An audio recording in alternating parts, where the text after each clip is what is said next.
നല്ല മഴയാണ് കേട്ടോ. അത്യാവശ്യം മഴ സ്റ്റാർട്ട് ചെയ്ത് വരുന്നേ ഉള്ളൂ. ഫ്രണ്ട്സ്, അപ്പോൾ ഇന്ന് വിഷുവാണല്ലേ, എല്ലാവർക്കും വിഷു ആശംസകൾ നേരുന്നു. നമുക്കിപ്പോൾ കണ്ണൂർ മുതൽ നമുക്ക് മട്ടന്നൂർ വരെ ഒന്ന് പോകണം. അപ്പോൾ അതിൻ്റെ വീഡിയോ ആണ് നമ്മളിന്ന് കാണാൻ പോകുന്നത് കേട്ടോ. മഴ പെയ്യുന്ന സമയത്ത് പോലും വാഹനങ്ങളിൽ വളരെ തിരക്ക് പിടിച്ച് വായുഗുളിക വാങ്ങാൻ പോകുന്ന ഒരുപാട് ഏട്ടന്മാരെ ഞാൻ കണ്ടിട്ടുണ്ട്. അപ്പോൾ നിങ്ങൾ ശബ്ദം കേട്ടിട്ടുണ്ടാവും. മഴയുള്ള നല്ല അന്തരീക്ഷമാണ്. ഈ ഒരു സമയത്ത് പോലും വാഹനം 100, 110 എന്ന് പറഞ്ഞ് പോകുന്ന ആൾക്കാരുണ്ട്. അവരുടെ ജീവനോ സേഫ്റ്റി ഇല്ല, അല്ലെങ്കിൽ അവർക്കൊരു വലിയ വിലയൊന്നുമില്ല. എന്നാൽ മറ്റുള്ള ആൾക്കാരുടെ ജീവനോ അതിന് പോലും അവർ വില കൊടുക്കുന്നില്ല. ഇത്തരത്തിലുള്ള ആൾക്കാരെയാണ് നമ്മൾ ഡ്രൈവിങ്ങിൽ ആദ്യം സൂക്ഷിക്കേണ്ടത്. മഴ പെയ്തു കഴിഞ്ഞാൽ നമ്മൾ നോർമലി ഓടിക്കുന്നതിനേക്കാളും പകുതിയിലും അതിലും കുറവായിട്ട് സ്പീഡിലേ നമ്മൾ ഓടിക്കാൻ പാടുള്ളൂ. കാരണം നമുക്ക് ബ്രേക്ക് ചെയ്യേണ്ട ഒരു സാഹചര്യം വന്നു കഴിഞ്ഞാൽ വാഹനം നമ്മൾ ചവിട്ടുന്ന പോലെ നമുക്ക് നിർത്താൻ പറ്റില്ല. അത് 4 വീലർ ആണെങ്കിലും ശരി, 2 വീലർ ആണെങ്കിൽ പ്രത്യേകം ശ്രദ്ധിക്കണം. വളരെ മികച്ച ഒരു ഡ്രൈവർ എന്ന് പറഞ്ഞാൽ പല ആൾക്കാരുടെയും വിചാരം ഏറ്റവും കൂടുതൽ വാഹനം സ്പീഡിൽ ഓടിക്കുന്ന ആളാണെന്നാണ്. ഇപ്പോഴത്തെ റോഡിൻ്റെ ഒരു കണ്ടീഷൻ വെച്ച് നമുക്ക് സത്യം പറഞ്ഞാൽ ബൈക്കായിക്കോട്ടെ കാറായിക്കോട്ടെ നമുക്ക് ഒരു 50-60 മുകളിൽ പോലും നമുക്ക് പോകാൻ വേണ്ടി പറ്റില്ല. അത്തരത്തിലുള്ള റോഡേ നമ്മുടെ നാട്ടിലുള്ളൂ. ഈ റോഡിൻ്റെ അവസ്ഥയും കൂടെ നമ്മൾ മനസ്സിലാക്കണം. പൊന്നു മച്ചന്മാരെ, ഒരു രക്ഷയില്ല എന്ന് പറഞ്ഞാൽ ഒരു രക്ഷയില്ല. പൊളി മഴയാണ്, ആ ലെവലിലുള്ള മഴയാണ്. അപ്പം മഴയത്ത് നമ്മൾ ഓടിക്കുന്ന സമയത്ത് നമ്മൾ എന്തെല്ലാം ശ്രദ്ധിക്കണം എന്നുള്ള കാര്യമാണ് നമ്മളിന്ന് പറയാൻ പോകുന്നത്. അനാവശ്യമായിട്ട് നമ്മൾ സ്പീഡ് ഉപയോഗിച്ച് മറ്റുള്ള ആൾക്കാരുടെ ജീവനും കൂടെ അപകടപ്പെടുത്തുന്ന രീതിയിലാണ് കാര്യങ്ങൾ വരുന്നതെങ്കിൽ നമ്മളത് നമ്മുടെ ജീവിതത്തിൽ വലിയ വില നമ്മൾ കൊടുക്കേണ്ടി വരും.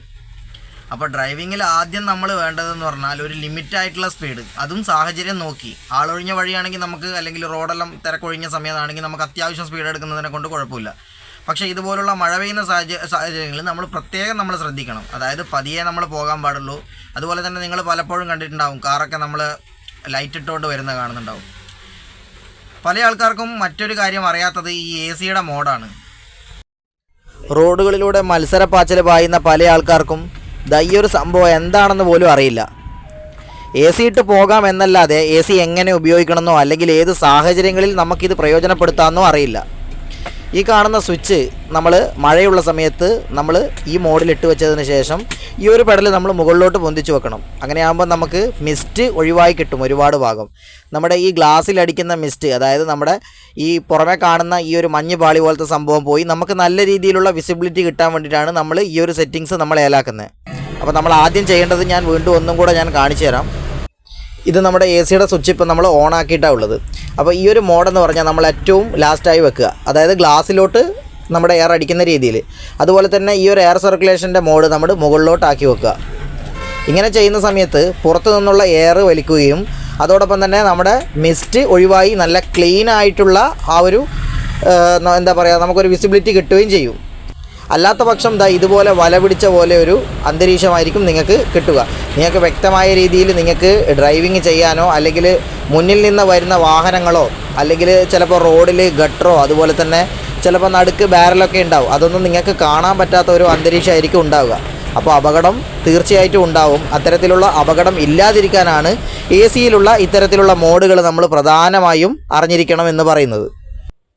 ഇനി നിങ്ങൾക്ക് ഈ ഒരു മോഡലിനെ കുറിച്ചൊന്നും കൃത്യമായി അറിയില്ല, അല്ലെങ്കിൽ നല്ല രീതിയിൽ മഴയുണ്ട്, നിങ്ങൾക്ക് ഫ്രണ്ടിലുള്ള വിൻഡ് സ്ക്രീന് വ്യക്തമായി കാണുന്നില്ല എന്നുള്ളൊരു കാര്യമാണെങ്കിൽ നിങ്ങൾ വാഹനം വളരെ നൈസായിട്ട് സ്റ്റോപ്പ് ചെയ്യുക എന്നുള്ളൊരു കാര്യമാണ് ഏറ്റവും മസ്റ്റായിട്ടുള്ള കാര്യം. നമ്മൾ ചിലപ്പോൾ സഞ്ചരിക്കുന്നത് നമ്മളായിരിക്കാം, നമ്മുടെ ഫാമിലി ആയിരിക്കാം. അപ്പം നമുക്ക് ഏറ്റവും കൂടുതൽ നമ്മുടെ സേഫ്റ്റിയാണ് ആദ്യം നോക്കേണ്ടത്, അല്ലാതെ നമ്മൾ എത്തിച്ചേരേണ്ട ലക്ഷ്യമല്ല. അപ്പോൾ ഓടിക്കാൻ പറ്റാത്ത സാഹചര്യമാണെങ്കിൽ, മഴയാണെങ്കിൽ കുറച്ച് സമയം നമ്മൾ വാഹനം സൈഡാക്കുന്നത് കൊണ്ട് നമ്മൾ ഒരു തരത്തിലുള്ള എന്താ പറയുക ഒരു മടിയും നമ്മൾ വിചാരിക്കേണ്ട. നമ്മുടെ സേഫ്റ്റിയാണ് മസ്റ്റായിട്ടുള്ള കാര്യം. അതുകൊണ്ട് വാഹനം ഓടിക്കാൻ പറ്റാത്ത സിറ്റുവേഷൻ ആണെങ്കിൽ വാഹനം സൈഡാക്കുക. അത്യാവശ്യം നല്ല രീതിയിൽ മഴയൊക്കെ പോയി നമ്മുടെ വിൻഡ് സ്ക്രീനൊക്കെ തെളിഞ്ഞതിന് ശേഷം നമ്മൾ വാഹനം ഓടിക്കുക.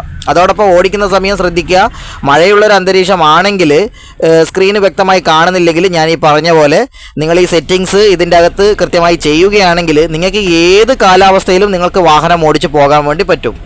നമ്മളിപ്പോൾ വാഹനം ഓടിക്കുന്ന സമയത്ത് ചിലപ്പോൾ ബ്ലോക്കൊക്കെ ആണെങ്കിൽ നമ്മൾ ഈ പറഞ്ഞ പോലെ നമുക്ക് വാഹനം പാർക്ക് ചെയ്യാൻ പറ്റില്ല. അപ്പോൾ ആ സാഹചര്യങ്ങളിൽ ഞാൻ ഈ പറഞ്ഞ സെറ്റിങ്സ് നിങ്ങൾക്ക് അറിഞ്ഞാൽ മാത്രമേ നിങ്ങൾക്ക് കംഫർട്ടായിട്ടുള്ള ഡ്രൈവിങ് നിങ്ങൾക്ക് പറ്റുള്ളൂ. മഴയെന്നൊക്കെ പറഞ്ഞാൽ ഒരു രക്ഷയില്ലാത്ത മഴയാണ് കേട്ടോ പെയ്തുകൊണ്ടിരിക്കുന്നത്. കണ്ണൂരിൽ നിന്ന് നമ്മൾ തുടങ്ങുന്ന സമയത്ത് മഴയൊന്നും ഉണ്ടായിരുന്നില്ല. പക്ഷേ കണ്ണൂർ ടു നമ്മൾ ചാലോട് എത്തുന്ന സമയത്താണ് നമുക്ക് മഴ കൃത്യമായിട്ട് നമുക്ക് ബാധിച്ചത്. ചാലോട് നമ്മൾ മട്ടന്നൂർ റോഡിലോട്ട് കയറിയ സമയത്ത് നമുക്ക് പിന്നെ ഒരു രക്ഷയുമില്ല. ആ രീതിയിലുള്ള മഴയാണ്. നമ്മുടെ ഫ്രണ്ടിലത്തെ ഗ്ലാസ്സിലൊക്കെ സത്യം പറഞ്ഞാൽ ചരൾ വാരി എറിയുന്ന ആ ടൈപ്പിലുള്ള, ഒരു കല്ല് വാരി എറിയുന്ന ആ ടൈപ്പിലുള്ള മഴയാണ് വീണുകൊണ്ടിരിക്കുന്നത് കേട്ടോ. അപ്പോൾ ഞാൻ ഈ പറഞ്ഞ സെറ്റിങ്സ് നമ്മൾ മസ്റ്റായിട്ട് ഓക്കെ ആക്കുകയാണെങ്കിൽ നിങ്ങൾക്കിപ്പോൾ ഈ ഒരു കാറിൽ നമ്മളിപ്പോൾ കാണുന്ന ഈ രീതിയിൽ നിങ്ങൾക്ക് കൃത്യമായിട്ട് നിങ്ങൾക്ക് കാണാൻ പറ്റും. അല്ലാത്ത രീതിയിലാണെങ്കിൽ നമ്മൾ പല രീതിയിലുള്ള അപകടങ്ങൾ നമ്മൾ ഫേസ് ചെയ്യേണ്ടി വരും. അത്തരത്തിലുള്ള ഒരുപാട് അപകടങ്ങൾ മഴക്കാലത്ത് നമ്മൾ കണ്ടുവന്നിട്ടുണ്ട്. അത് എന്തുകൊണ്ടാണെന്ന് വെച്ചാൽ ഈ എ സി ഉപയോഗിക്കുന്ന മിക്കവാറും ആൾക്കാർക്കും എ സിയുടെ ഉപയോഗം ഏത് തരത്തിൽ അല്ലെങ്കിൽ ഏത് സാഹചര്യത്തിൽ ഉപയോഗിക്കാൻ പറ്റുമെന്ന് അറിയില്ല കൃത്യമായ രീതിയിൽ. പല ആൾക്കാർക്കും അറിയുന്ന കാര്യം എന്ന് വെച്ചാൽ ചൂടുള്ള സമയത്ത് മാത്രം എ സി ഉപയോഗിക്കുക എന്നുള്ള കാര്യം മാത്രമാണ്. എന്നാൽ അതല്ല, നമുക്ക് മഴക്കാലത്ത് ഈ മിസ്റ്റ് പിടിക്കുന്ന ഈ ഒരു സംഭവം ഒഴിവാക്കാൻ എ സി വളരെയധികം നമുക്ക് സഹായം ചെയ്യും. അപ്പോൾ ഈ ഒരു സെറ്റിങ്സ് നമ്മൾ 4 വീലർ ഓടിക്കുന്ന എല്ലാവരും തന്നെ നമ്മൾ അറിഞ്ഞിരിക്കേണ്ട കാര്യം എന്ന് പറഞ്ഞാൽ വളരെ മസ്റ്റാണ്. കാരണം എന്ന് പറഞ്ഞാൽ നമ്മളിപ്പോൾ ഫാമിലി ആയിട്ടായിരിക്കാം, അല്ലെങ്കിൽ നമ്മുടെ കൂടെ നമ്മുടെ ഫ്രണ്ട്സ് ഉണ്ടാവാം, അമ്മയുണ്ടാവാം, ഒരുപാട് ആൾക്കാരുണ്ടാവാം. അപ്പോൾ അവരുടെയൊക്കെ ജീവൻ ഇരിക്കുന്നത് വാഹനം ഓടിക്കുന്ന ആളുടെ കയ്യിലാണ്. അപ്പോൾ നമ്മൾ ആ ഒരു കാര്യം കൂടെ നമ്മൾ വ്യക്തമായിട്ട് നമ്മൾ ശ്രദ്ധിച്ചില്ലെങ്കിൽ നമുക്ക് റോഡിലൂടെ നമുക്ക് സുഖകരമായിട്ടുള്ള ഡ്രൈവിങ് നമുക്ക് പറ്റില്ല. ഇപ്പോൾ ഈ ഒരു സാഹചര്യത്തിൽ നിങ്ങൾക്ക് കാണാം, ഫ്രണ്ടിൽ നിന്ന് ഒരുപാട് വാഹനങ്ങൾ വരുന്നുണ്ട്. നമ്മുടെ വാഹനത്തിൻ്റെ ഫ്രണ്ടിൽ തന്നെ ഒരുപാട് വാഹനങ്ങളുണ്ട്. ഇപ്പോൾ നിങ്ങൾക്ക് കാണാം വളരെ ശക്തമായ രീതിയിലാണ് ഇവിടെ മഴ പെയ്തുകൊണ്ടിരിക്കുന്നത്. അപ്പോൾ നമുക്ക് ഇതുപോലുള്ള സാഹചര്യങ്ങളിൽ നമുക്ക് ഒന്നും പറ്റുന്നില്ലെങ്കിൽ ഞാനിപ്പോൾ ചെയ്ത പോലെ നമുക്ക് പാർക്കിംഗ് ചെയ്യാം. വളരെ മികച്ച ഒരു ഡ്രൈവർ എന്ന് പറഞ്ഞാൽ പല ആൾക്കാരുടെയും വിചാരം ഏറ്റവും കൂടുതൽ വാഹനം സ്പീഡിൽ ഓടിക്കുന്ന ആളാണെന്നാണ്. ഇപ്പോഴത്തെ റോഡിൻ്റെ ഒരു കണ്ടീഷൻ വെച്ച് നമുക്ക് സത്യം പറഞ്ഞാൽ ബൈക്കായിക്കോട്ടെ കാറായിക്കോട്ടെ നമുക്ക് ഒരു 50-60 മുകളിൽ പോലും നമുക്ക് പോകാൻ വേണ്ടി പറ്റില്ല. അത്തരത്തിലുള്ള റോഡേ നമ്മുടെ നാട്ടിലുള്ളൂ. ഈ റോഡിൻ്റെ അവസ്ഥയും കൂടെ നമ്മൾ മനസ്സിലാക്കണം.